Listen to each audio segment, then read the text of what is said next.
Winter is finally on its way out, guys. Well, at least it certainly feels that way. I ventured out into the garden to start the process of getting it ready for the spring. Now, as you can imagine, it's been battered, it's been saturated, and the temperatures has definitely taken its toll. But no matter how dark, cold, and harsh things may get, we could always see a glimmer of hope just around the corner. Today, I will be tidying up our greenhouse. I must say that it was left in a terrible state over the winter, and so it's time to give it some TLC as we start to bring it back to life in anticipation for the growing season ahead. Come along with me, guys, and hopefully this will inspire you to get out in the garden and start preparing for the weeks and months to come. Now, it's proof that the greenhouse is warmer than outside, as although outside it's showing that it's 11 degrees, inside the greenhouse you can clearly see that it's almost 20 degrees, which is much better for storing your plants, especially in the early spring. Hey guys, welcome back to the channel once again. Kenroy here. Now today I'm just going to be giving you a quick look at what the garden looks like at the beginning of February. The weather's been a bit up and down recently, and actually we haven't been able to come out in the garden very much because we've had tons of rain, we had a lot of frost, and things seem to be quietening down at the moment. Although further north at the moment as we speak, I think they're covered in snow, but it's quite mild here where we live in the West Midlands. And yeah, I just came out today on my day off to have a look in the garden. Typically on a Monday to Thursday I'm out at work. I leave out in the dark, I get home in the dark, and therefore there's no time to actually come and actually have a look at the garden. So it's really nice to have a day off today where I can come, sit down, listen to the birds, you know, that nice fresh air which you get from sitting in the great outdoors does wonders for you. And so yeah, here I am today. I hope you guys enjoyed a few shots that will show you of what the garden currently looks like. It's always nice to look back at sort of like the post-winter or the winter garden and see what it looks like.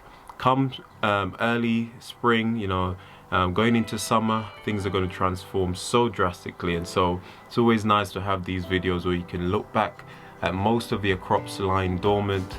You know, your raised beds are literally nothing's growing in there apart from a few stragglers from last year. And yeah, I'm just remembering that last year this time we were just setting up this greenhouse which I'm standing in at the moment, and how quickly time flies. Now, this greenhouse was one that we got free off Facebook Marketplace. It feels like so long ago. It was a project that we've always wanted to do, and last year around this time, it was like towards the end of winter actually, I actually constructed the base from bricks and blocks which we reclaimed from Facebook Marketplace, and then we finally placed our greenhouse on top. And all of the glass that you can see here, apart from a few that were broken, but we got them like that, you know, we were able to put in order to have this greenhouse. It's well worth giving it a go, guys, because greenhouses are super expensive. So if you can get one reclaimed on Facebook Marketplace, I highly recommend it. The only thing I would say, and go back and watch these videos, guys, to see how we were able to achieve this. It is quite tricky to put them back together, so it's a good idea to have at least 2 pairs of hands to make the project a lot better. And as you can see in the greenhouse, you can even still grow leafy vegetables throughout winter. You know, this is the first year that we've done it, and we actually have some crops that have survived throughout the winter inside the greenhouse, such as some of our beetroot greens, our spinach, our Swiss chard, and also our kale. And I'm sure there's others that you could keep in the greenhouse, so I highly recommend it, guys. Now, as I speak inside, we've actually got some seeds being germinated, guys, and we can't wait to get those out in the ground. We're still experiencing some frost, and I know we got a surprise around the corner as we're not out of winter yet, but things are starting to look good. I'm going to start the process of tidying up the place, especially here in this greenhouse, which is an absolute mess. We're going to be emptying out our compost bin, you know, sort of getting that into the soil to mix it in, so we'll have a good few weeks before we can start planting in the soil, and whatever nutrients that has gathered in the compost, we can then actually have it in the soil. So I hope you guys have been doing the same in your gardens. as things are starting to thaw here in the UK, and I know that spring is almost here. I can see all the spring bulbs, the daffodils and the tulips and stuff starting to come up, and so it's a great time to get out in the garden, guys, and look forward to the great season ahead. Okay, so I'm gonna crack on with tidying up this place today, guys, and until the next video, this is Kenroy saying I'll see you when you see me. Take care and God bless. Getting some of that winter sun. This is the life.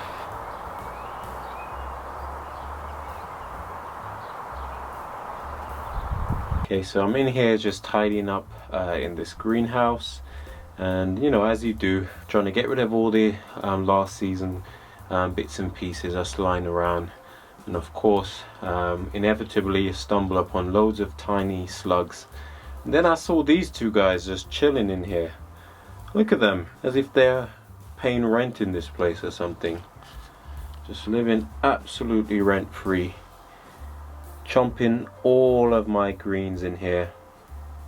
And it's no surprise who's been eating them while I've been out. Honestly, slugs are just the worst. I'm curious to know what you guys do to tackle slugs.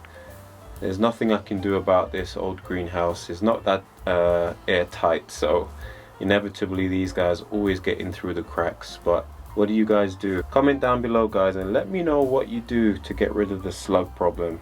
Okay guys, so I don't know what you normally do whenever it comes to the end of the season and you've got all these containers with some soil. Some of it got some old dead roots in there and so on.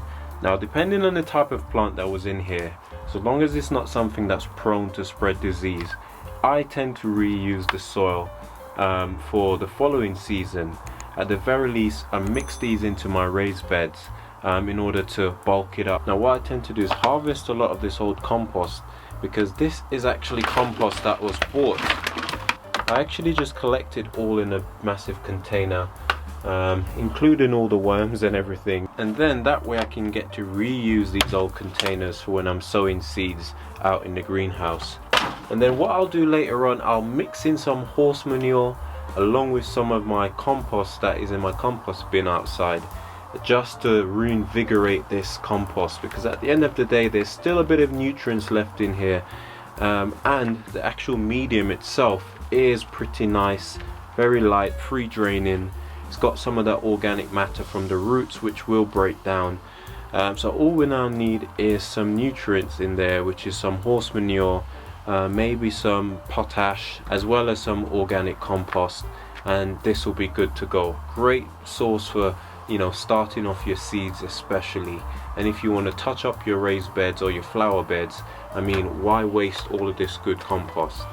And that way all your old containers, rather than going out and buying nice shiny new ones, these ones are all plastic and we can get even more use out of these. Now ideally I should have done this at the end of last season, but I didn't get around to doing it for all of them, and these should have been stored away in our shed so that come this spring we're ready to go with our pots in order to start seeding and potting out our vegetables to plant out in the garden later on.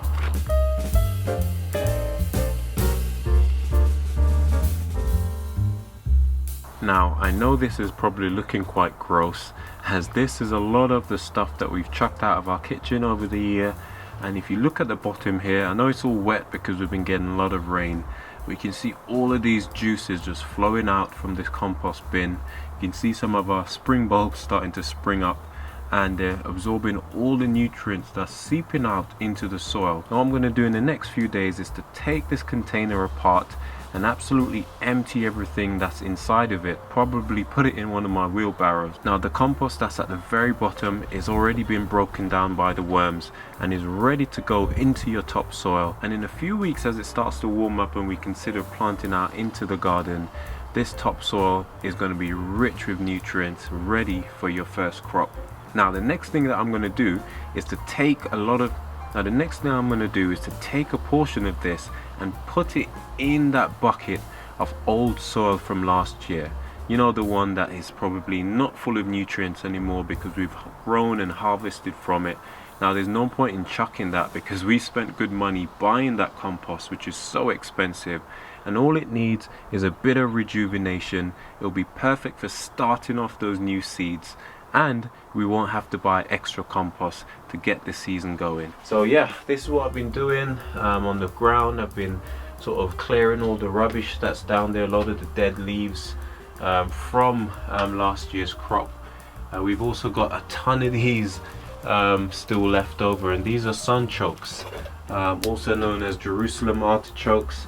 I'm not planning on planting any more this year, but I've got tons left over. I'm not sure if anyone would like a few of these to plant in their garden. You do need quite a bit of space with them, but the harvest can be quite massive. That's just some of them. I've got tons more over here, guys, and these are like, how can I describe them? They're like a softer version of a potato. Very knobbly, very unusual to say the least. So I've got tons of these. If anyone would like some, do get in touch, and well, if you live in the UK, you might be able to get your hands on some of them. So what I'm going to do now, I've got all of these old beetroots down here. I'm not going to uproot them just yet, because as the springtime comes, I might be able to get some early beetroot leaves from these once they start to bounce back with more sunlight. So I'll just tidy this place up. What I'm then going to do is just going to dig the soil over, just to turn the topsoil inwards, and then like I said, in a week or so, when I've got more time, I'll be putting some of my compost on the outside from our bin, which is blasting at the moment. Now spread that over the top, mix it in, and leave it for a few weeks before we start getting our first crops in here.